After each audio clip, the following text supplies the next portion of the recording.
Chers frères et sœurs, bonjour. J'espère que vous allez bien et demandons au Seigneur qu'il en soit ainsi. Nous célébrons aujourd'hui le 21e dimanche du temps ordinaire de l'année liturgique B.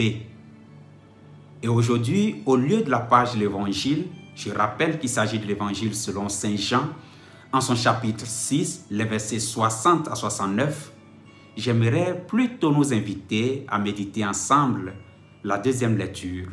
Il s'agit de la lettre de Saint Paul aux Éphésiens. Éphésiens chapitre 5, les versets 21 à 32. Je ne vais pas lire tout le passage avec vous, mais j'aimerais que chacun à la maison prenne sa Bible pour lire Éphésiens chapitre 5, versets 21 à 32. Frères, par respect pour le Christ, soyez soumis les uns aux autres, nous dit Saint Paul.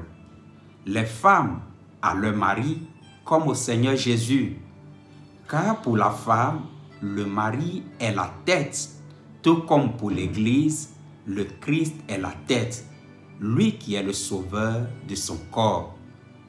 Puisque l'Église se soumet au Christ, qu'il en soit ainsi, qu'il en soit toujours de même pour les femmes à l'égard de leur mari. Vous les hommes, aimez votre femme à l'exemple du Christ. Il a aimé l'Église, il s'est livré lui-même pour elle. C'est de la même façon que les maris doivent aimer leurs femmes comme leur propre corps. Celui qui aime sa femme s'aime soi-même. C'est un peu dur ce que Saint Paul nous dit dans ce passage et un peu difficile d'accepter aujourd'hui dans notre contexte. C'est pour cela que, au lieu de considérer l'expression soumission comme esclavage, nous voulons la considérer comme le modèle qu'on nous présente. Soumission comme l'Église soumise au Christ. Amour comme le Christ aime l'Église. Alors la soumission dont on nous parle, il s'agit basiquement, de se venir à l'encontre les uns les autres. Il ne s'agit pas d'être esclaves l'un de l'autre, sinon il s'agit de venir l'un à l'encontre de l'autre, que la femme soit disposée à venir à l'encontre de son mari et que le mari aussi soit disposé à venir à l'encontre de sa femme. Il s'agit d'une réciprocité. Il s'agit aussi de dialoguer. Il s'agit de savoir considérer et reconnaître les sensibilités et respecter les sensibilités les uns les autres. Il ne s'agit pas d'imposer mes points de vue pensant que comme je suis l'homme, ce que je décide dans la famille, c'est ce qu'il faut faire. Ou comme je suis la femme et peut-être que c'est moi qui apporte plus au niveau économique à la famille, alors ce que je décide, c'est ce qui doit être dans la famille. Si moi je dis que c'est noir, tout le monde doit dire que c'est noir. Si moi je dis que c'est blanc, tout le monde doit dire que c'est blanc parce que c'est moi qui, selon l'expression, porte la culotte.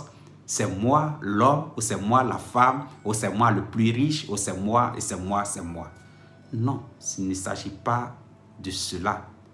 Il s'agit de se venir à l'encontre les uns les autres pour le bien commun, pour l'harmonie sociale et l'harmonie de la famille. Il s'agit de chercher à se comprendre et de respecter les sensibilités, comme je le disais, les uns des autres. Et il s'agit aussi la même chose pour l'amour. Aimer à l'exemple du Christ. Que notre amour ne se limite pas seulement à tout ce qui est beau, mais que l'amour que nous avons, que le mari a pour sa femme, le conduisant aussi au sacrifice.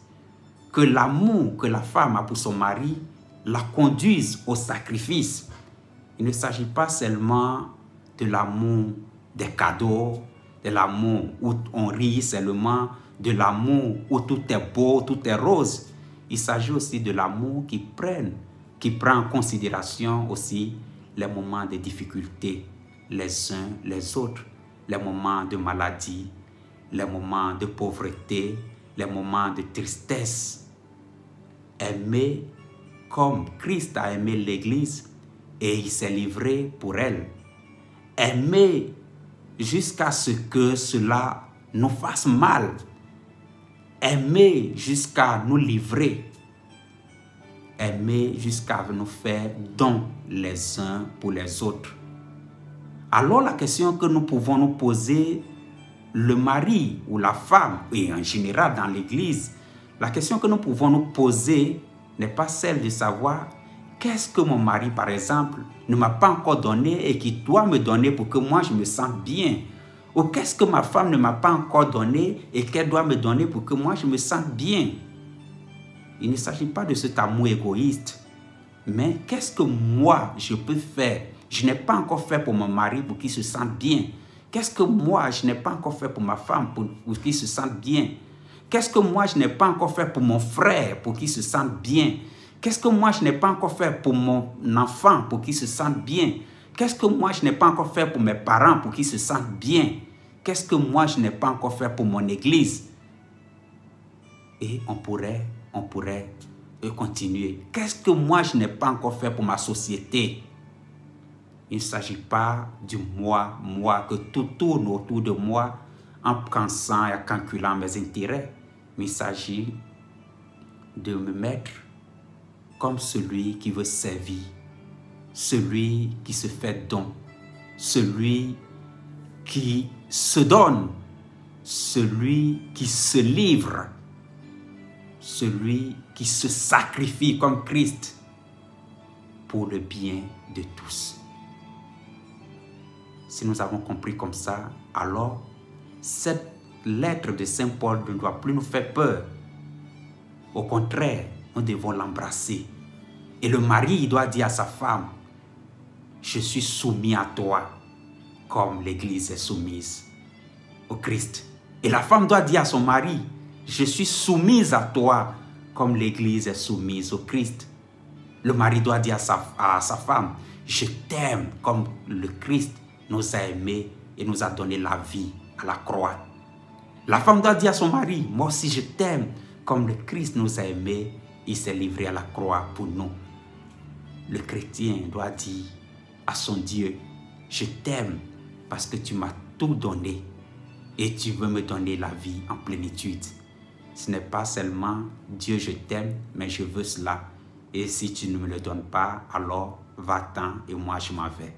Mais Dieu je t'aime parce que je sais que tu veux tout le bien pour moi. Demandons à notre Mère la Vierge Marie de nous aider vraiment à incarner ces expressions, soumission réciproque, amour jusqu'au don et à l'actualiser dans notre quotidien. Ave Marie et en avant.